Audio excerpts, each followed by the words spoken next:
ಇದು ಕೊನೆ ಚುನಾವಣೆ ಅಂತ ಹೇಳಿದ್ರಿ ಸರ್. ಕೊನೆ ಚುನಾವಣೆ ಅಂತ ಹೇಳಿದ್ರಿ. ಮೋದಿ ಅವ್ರನ್ನ ಹೊಗಳ್ತಾ ಇರೋದು ನಿಮಗೆ ಮುಳುವಾಗ್ತದೆ ಅಂತ. ಏನು ಹೇಳ್ರಿ, ಮೋದಿ ಇಲ್ಲದೆ ಇದ್ರೆ ಪ್ರತಾಪ್ ಸಿಂಹ ಏನ್ರಿ ಝೀರೋ.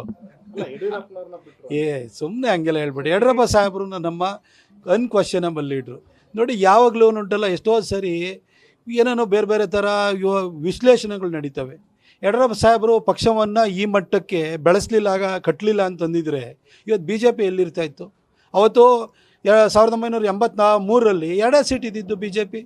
ಅದಾದ ನಂತರ ನಮ್ಮ ಮೋದಿ ನಮ್ಮ ಯಡಿಯೂರಪ್ಪ ಸಾಹೇಬರು ತಾನೇ ಪಕ್ಷವನ್ನು ಕಟ್ಟಿದವರು. ಇದ್ದವರೊಬ್ಬರನ್ನು ಕೂಡ ಬಿಟ್ಟೋದ್ರು, ಒಬ್ಬರೇ ಏಕಾಂಗಿಯಾಗಿ ಪಕ್ಷವನ್ನು ಕಟ್ಟಿದರು. ಅವ್ರು ಕಟ್ಟಿದ ಪಕ್ಷದಲ್ಲೇ ನಾನಿವತ್ತು ಸಂಸದನಾಗಿರುವಂಥದ್ದು. ಮೋದಿಜಿ ಇವತ್ತು ಜಾಗತಿಕ ಮಟ್ಟದ ನಾಯಕನಾಗಿ ಹೊರಹೊಮ್ಮಿದ್ದಾರೆ. ಆದರೆ ಕರ್ನಾಟಕದಲ್ಲಿ ಬಿ ಜೆ ಪಿನ ಕಟ್ಟಿ ಬೆಳೆಸಿದ್ದು ಅದು ನಮ್ಮ ಯಡಿಯೂರಪ್ಪ ಸಾಹೇಬರು.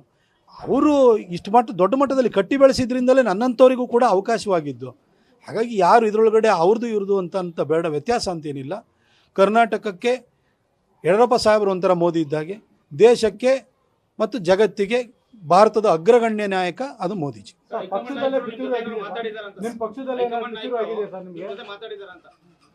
ಮಾತಾಡ್ತಾನೆ ಇರ್ತಾರೆ, ವಿಚಾರಗಳು ಹೇಳ್ತಾರೆ, ಮಾರ್ಗದರ್ಶನವನ್ನು ಮಾಡ್ತಾರೆ. ಈಗ ಪರವಾಗಿ ಯಾರು ಕೂಡ ಬ್ಯಾಟಿಂಗ್ ಮಾಡ್ಲಿಕ್ಕೆ ಮುಂದಾಗ್ತಾ ಇಲ್ಲ ರಾಜ್ಯ ನಾಯಕರು ಅಂತ.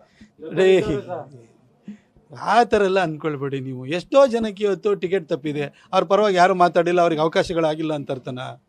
ಹಾಗೆಲ್ಲ ನೀವು ಅಂದ್ಕೊಳಕ್ಕೆ ಹೋಗಲೇಬೇಡಿ. ಒಂದೊಂದು ಸರಿ ಬೇರೆ ಬೇರೆ ಅವಕಾಶಗಳು ಲಭ್ಯವಾಗ್ತಾ ಇರ್ತವೆ. ಇನ್ನು ಮುಂದಿನ ದಿನಗಳಲ್ಲೂ ಕೂಡ ರಾಜಕೀಯ ಜೀವನ ಅನ್ನೋದು ಭಾಳ ದೊಡ್ಡದಿರ್ತದೆ. ಅದಕ್ಕೆ ಆ ಥರ ಯಾರೋ ಇವತ್ತು ನನಗೆಲ್ಲ ವಿರುದ್ಧ ನಿಂತ್ಬಿಟ್ಟಿದ್ದಾರೆ ಹಾಗೆ ಹೀಗೆ ಅಂತ ಯಾಕೆ ಭಾವಿಸ್ಬೇಕು ನೀವು? ಯಾಕಪ್ಪ ನೀನು ತಪ್ಪಿದೆ ಅಂತ ಯಾರು ಹೇಳಿದೆ ನಿಮಗೆ? ಒಳ್ಳೆ ಕಥೆ ಐತಿ. ನಾನು ಹೇಳಲ್ವಲ್ಲ ನಿಮಗೆ, ನೀವು ಬರಿತಾ ಇರೋದು, ನೀವು ಹೇಳಿಕೆಯನ್ನು ಕೊಡ್ತಾ ಇರೋದು. ನಾನು ಹೇಳ್ತಾ ಇದ್ದೀನಲ್ವಾ, ನಾನು ನಿಮ್ಗೆ ಹೇಳಿದ್ದೀನಿ. ಈಗ ಕೊಟ್ಟಿದ್ರ ಬಗ್ಗೆನೇ ತೃಪ್ತಿ ಇಲ್ದಲೆ ನನಗೆ ಇನ್ನೂ ಜಾಸ್ತಿ ಬೇಕು ಬೇಕು ಬೇಕು ಆ ಥರ ಕೇಳುವಂಥ ಜಾಯಮಾನ ನಂದಲ್ಲ. ನ್ಯೂಸ್ ಫಸ್ಟ್, ನಿರ್ಭೀತಿಯಿಂದ ನಿಮ್ಮ ಪರವಾಗಿ.